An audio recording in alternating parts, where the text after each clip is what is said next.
नमस्कार दोस्तों, मैं प्रकाश बयानी, फ्रीलांस राइटर। कोरोना से कोई नहीं बचा। दुनिया में 10.5 लाख से ज्यादा लोग मर चुके हैं।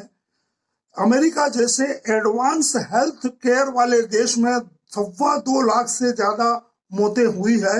दुनिया में औसतन 1 वर्ग किलोमीटर में करीब 35 लोग रहते हैं, जबकि हमारे यहाँ जनसंख्या घनत्व है प्रति किलोमीटर लगभग 330 लोग। इस हिसाब से तो दुनिया की दूसरी सबसे बड़ी आबादी वाले भारत में अमेरिका से 10 गुना ज्यादा यानी 20 लाख से ज्यादा लोग मरना थे। कोरोना ने दुनिया में हताशा, निराशा, चिंता, दुख और डर भी बढ़ाया है।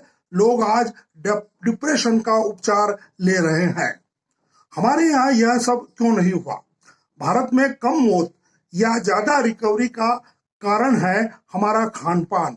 सहस्त्रों वर्षों से हम जिन मसालों का सेवन कर रहे हैं वे हमारे भोजन को तीखा और चटपटा तो बनाती है, पर वास्तव में वे सब जड़ी बूटियां हैं।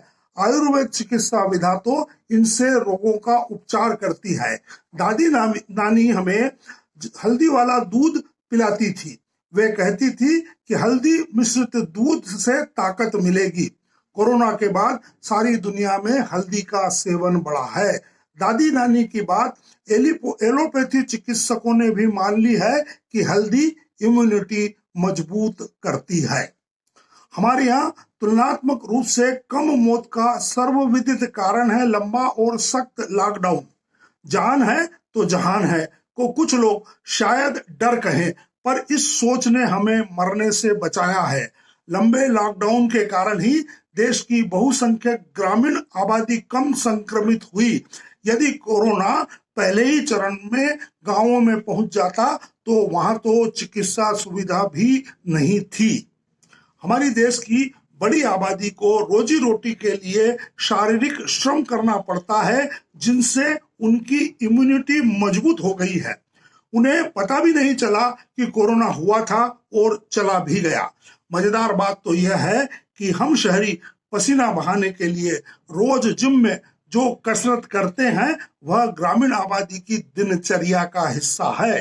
गांव में हमारी तरह स्कूटर या कार नहीं दौड़ते, वहां लोग पैदल चलते हैं। और ग्रामीण महिलाएं बुआई, कटाई, उपज की सफाई से लेकर पशुओं की देखरेख या गाय भैंसों को दोहते हुए संपूर्ण योग और कसरत कर लेती है। कोरोना काल में हमारे यहाँ डिप्रेशन के रोगी इसलिए नहीं बढ़े कि हताशा, निराशा, गुस्सा, दुख और चिंता हमारे लिए रोजमर्रा की बात है। सामान्य दिनों में भी बच्चे की स्कूल में एडमिशन, नौकरी पाने, संतान की शादी करने या घर खरीदने की फिक्र के साथ हम जीते हैं। हम तो जन्म प्रमाण पत्र से लेकर ड्राइविंग लाइसेंस बनवाना हो या रेलवे का रिजर्वेशन लेना हो तो हमें भागदौड़ करना पड़ती है। यदि चिंतित होकर डिप्रेशन में जाने लगे तो हमें रोज मरना पड़े, वह भी कई बार। सच यह है कि कठिनाइयों के साथ जीना हमारी आदत पड़ गई है। जिन लोगों ने कोरोना को एक कठिनाई मानकर सामना किया वे डिप्रेशन से बच गए। परिवार व्यवस्था ने भी हमें कोरोना काल में डिप्रेशन से बचाया है। परिवार में चिंता बढ़ जाती है।